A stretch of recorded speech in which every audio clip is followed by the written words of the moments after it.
경상북도 상주시 근교에 위치한 사립박물관에서 도난 사건이 발생했다.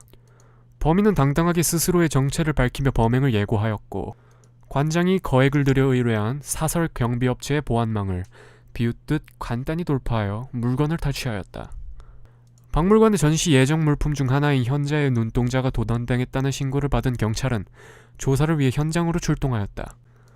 경찰에 신고하시지 그러셨습니까? 이 정도 규모라면 경찰 병력을 들여서 보호해드릴 수 있었을 텐데요.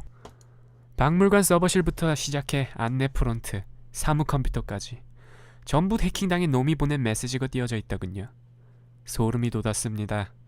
변장부터 시작해서 해킹, 도둑질까지 못하는 게 없는 놈이던데 경찰들을 어떻게 믿습니까? 경비원들까지 전부 갈아치우고 딱 일주일만 버티자는 심정으로 자금을 쥐었지 않았습니다만 이래서야. 확실히 깔끔하게 털리셨네요. 아, 죄송합니다. 먼저 그 예고장이라는 걸 볼 수 있겠습니까? 모니터에 띄워진 걸 제가 휴대전화로 촬영해놨습니다. 그리고 이 날짜에 사라진 게 현자의 눈동자라는 장신구 하나라는 말씀이시죠?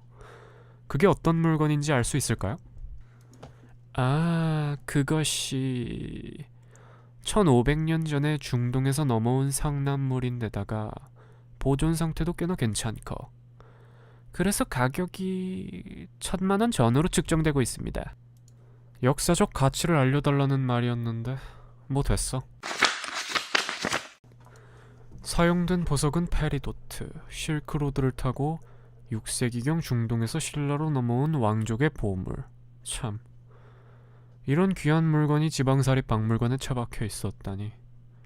그나저나 여기 박물관은 테마가 뭐야? 조선시대 고문서에 유럽 귀족 장신구, 거기다 아메리칸 토템? 아, 제가 취미로 운영하는 곳이다 보니 잡탕입니다. 박물관 수입도 별로고요. 사실상 제 개인 컬렉션처럼 사용하고 있죠. 나라에서 지원금 받아먹으면서 하실 소리는 아닌 것 같지만 뭐 좋습니다. 이 제럴드 씨는 정확히 예고한 날짜에 물건을 챙겨갔군요. 지성의 혼이라니. 애매모호한 제목인데 관장님 입장에선 참 대비하기도 힘들으셨겠습니다. 먼저 어제 경비업체 배치도부터 확인해 볼까요? 건물은 총 3층으로 구성, 1층은 2개의 섹션으로 구분되어 있고 비교적 유명하지만 도난 가능성이 적은 값싼 물건들과 설치물들이, 2층은 세분화된 전시관들로 유리관 안에 보관되어 있는 보석류들이 주요 전시품이고, 마지막으로 3층은 영상자료실?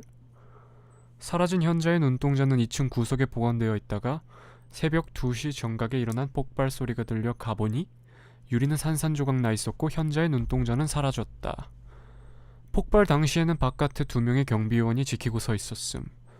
일단 전시관을 비추던 CCTV는 폭발의 여파로 파괴되어 그 이후의 상황을 찍진 못했고, 그 외의 CCTV에도 침입 과정이 찍히진 않았다고 보고서에 쓰여있네요. 예, 박물관 CCTV에 사각은 없는 걸로 알고 있습니다만 자그마치 40대가 넘거든요. 그걸 피해서 침투한다는 건 말 그대로 불가능할 텐데, 차라리 해킹 시도가 있었는지 의심돼서 확인해 봤지만 처음 협박장이 전송된 뒤로 그런 흔적도 없고, 참. 그렇다면 적어도 평범하게 들어온 것은 아니라는 이야기네요. 위쪽 환풍구나 지하? 이 건물에 지하도 있습니까? 아, 예, 있긴 한데 고립되어 있는지라 침입이라던가 그런 용도로 사용하기엔 부적절한 공간이라서 그냥 창고 겸 서버로 사용하고 있는 밀폐 지하실이 전부입니다. 들어가서 확인해보는 건... 예, 알겠습니다.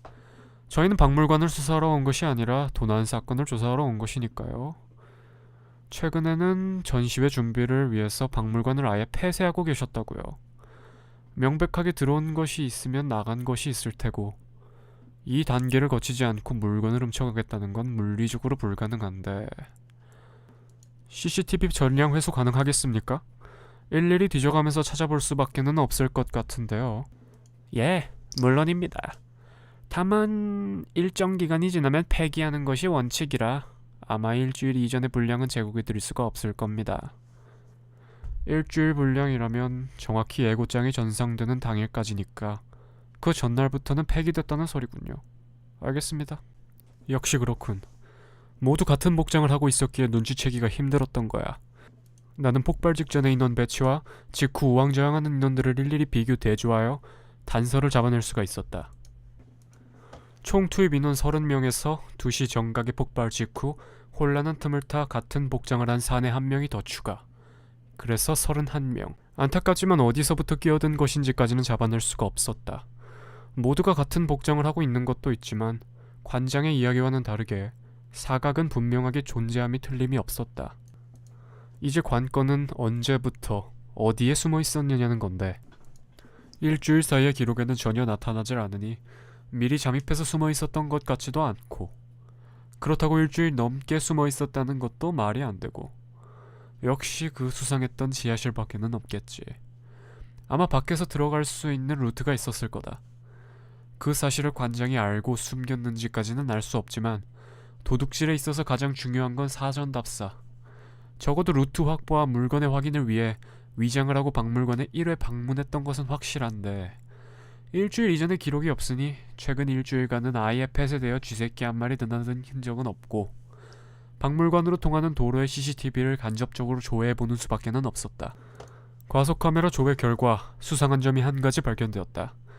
사건 발생 일주일하고 이틀 전 밤 10시경 10수대에 이르는 고급 외제차들이 차례로 박물관으로 향하는 모습이 발견된 것이다.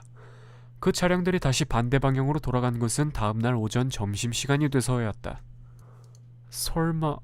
나는 구글 어스의 스트리트뷰 기능을 이용해 과거 박물관의 모습을 담고 있는 위성사진을 찾아보았는데, 역시나 마찬가지로 10수대의 외제차들이 빼곡하게 박물관의 주차장을 메우고 있었다. 거기에 쓸데없이 많은 CCTV 개수까지. 이 박물관엔 수상한 점이 한두 가지가 아니었다. 난 박물관 관장국 박물관에 대한 대대적인 전수조사를 요청하였지만 거절당하고 말았다. 그리고 얼마 뒤 박물관의 관장이 체포되었다는 사실과 제럴드라는 이름의 궤도에 대한 정보가 매스컴을 대대적으로 보도되면서 일약 집중을 받게 되었고, 나의 요청은 뒤늦게서야 받아들여졌다. 이 제럴드라는 남자는 어떤 목적을 가지고 어떤 방법을 사용해서 박물관에 침입하였으며 CCTV에 찍히지 않고 어떻게 물건을 가지고 갈 수 있었을까?